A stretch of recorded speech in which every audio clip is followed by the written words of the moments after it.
अब किसान के दुख को सुनेगा कौन? जो किसान अपनी फसल को उगाता है, बच्चों की तरह पालता है, आज उसकी सुनने वाला कोई नहीं। आज किसान दर दर की ठोकर खाने के लिए मजबूर हुआ। कहीं स्लाइड बुक नहीं है तो कहीं पंजीयन नहीं हुआ, तो कभी सर्वे में किसान को हटा दिया गया। किसान करे तो क्या करे? और इसी व्यवस्था को देखते हुए राष्ट्रीय किसान संघ धरने पर बैठा है। तहसील उदयपुरा प्रांगण में किसानों के हित की बात और किसानों को न्याय दिलाने के लिए आज किसान संघ तहसील उदयपुरा प्रांगण में धरने पर बैठा, जिसमें शामिल हुए करनी सेना के सदस्य, राष्ट्रीय किसान संगठन जिला अध्यक्ष गणपत सिंह राजपूत, मोहर सिंह राजपूत, जिला कोषाध्यक्ष नारायण सिंह राजपूत, ब्लॉक अध्यक्ष मुकेश, जिला सदस्य राघव चौहान, मीडिया प्रभारी कृष्णपाल।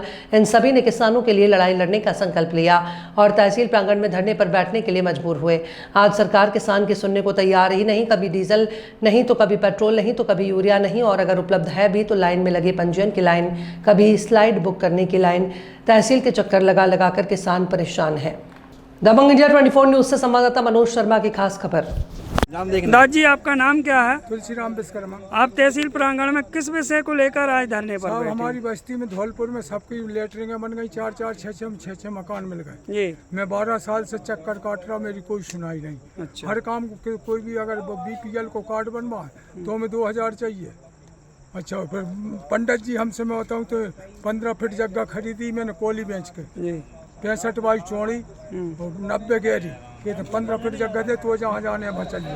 अच्छा, तो सरकार तो ये बोलती है हमने घर घर शौचालय बनवा दिए। नहीं जी, आप कल चेक करा लो। अच्छा, आप मेरे बालक के आवास किस गांव के रहने वाले हैं आप? मैं खरेड़ पिपरिया का रहने वाला हूँ, लोहार जात को विश्वकर्मा। अच्छा। धौलपुर में आ गया हूँ 12 साल से। जी जी जी जी। अच्छा, आप यहाँ पर आए तहसील प्रांगण में किस चीज़ को लेकर धरने पर बैठे हैं? साहब, मैं राष्ट्रीय किसान संघ का जिला कोषाध्यक्ष हूँ। जी। मैं यहाँ कई ज्ञापन दे चुका। जी। हम अन्नदाता को इतने परेशान कर रहे हैं कि हम ज्ञापन देते हैं और हम चिल्लाते हैं। SDM साहब को भी दिए, तहसीलदार साहब को भी दिए। मंडी में हमसे 55 किलो की कट्टी के 8 रुपये लिए जा रहे हैं। किस चीज़ के 8 रुपये लिए जा रहे हैं? तुलाई के। जी।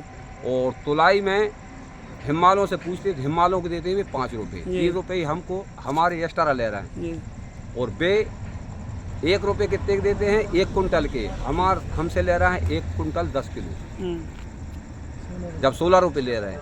और हमारी कोई सुनाई नहीं है। इनका 1 रुपया लग रहा, हमारा 8 रुपये। इसको लेके आपने मंडी सचिव से बात नहीं की? हाँ साहब, खूब की। मंडी सचिव क्या बोलती? हिमालयों से बात करवाई।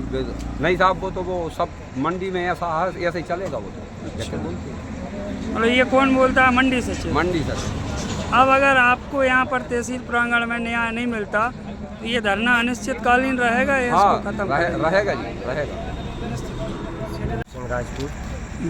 आज आप तहसील प्रांगण में किस संबंध को और किस विषय को लेकर यहाँ पर, अभी रात्रि के 9 बजने को हैं और आप यहाँ पर धरने पर हैं, तो किस विषय को लेकर धरने पर बैठे हैं? यहाँ पर हम किसान संगठन परिवार से भी हैं, कुछ लोग करनी सेना परिवार से भी हैं। सबकी अपनी अपनी ज्वलंत समस्याएं हैं, जिसको लेकर हम यहाँ तहसील प्रांगण में आए हैं। और तहसीलदार महोदय से बार आवेदन प्रतिवेदन किए गए, लेकिन उन पर कोई समस्या निराकरण नहीं हुआ। उस वजह से आज हमको इस धरने पर बैठना पड़ा। और अभी तात्कालिक हमारी बात भी हुई SDM महोदय से, लेकिन वो भी कोई आश्वासन दे रहे हैं कि आप हमको 3 दिन का समय दें, हम आपका काम करेंगे। लेकिन हमको पिछले वो 3 दिन का बोल रहे हैं, 3 वर्ष हो गए लगातार। कई लोगों की ऐसी समस्या हैं, लेकिन उनका कोई निराकरण नहीं हो पा रहा। उसी को चलते हुए हम यहाँ इस धरने पर बैठे हैं। कुछ महिलाएं भी हैं, उनकी भी कोई ज्वलंत समस्याएं हैं, उनको आवास वगैरह नहीं मिला है, और ऐसी कई समस्याओं लेकर यहाँ सभी लोग एकत्रित हैं। अगर ये इसका निराकरण नहीं होता तो ये धरना लगभग कब तक चलाएंगे? ये अनिश्चितकालीन धरना है। अगर इसका निराकरण नहीं हो पाता है तो हम इसको और आगे लेकर जाएंगे, और इसमें हमारे और भी अधिकारी लोग आएंगे ऊपर से, और इसको बड़े रूप में हम धरना को चलाते ही रहेंगे जब तक हमारे निराकरण नहीं हो पा रहा है।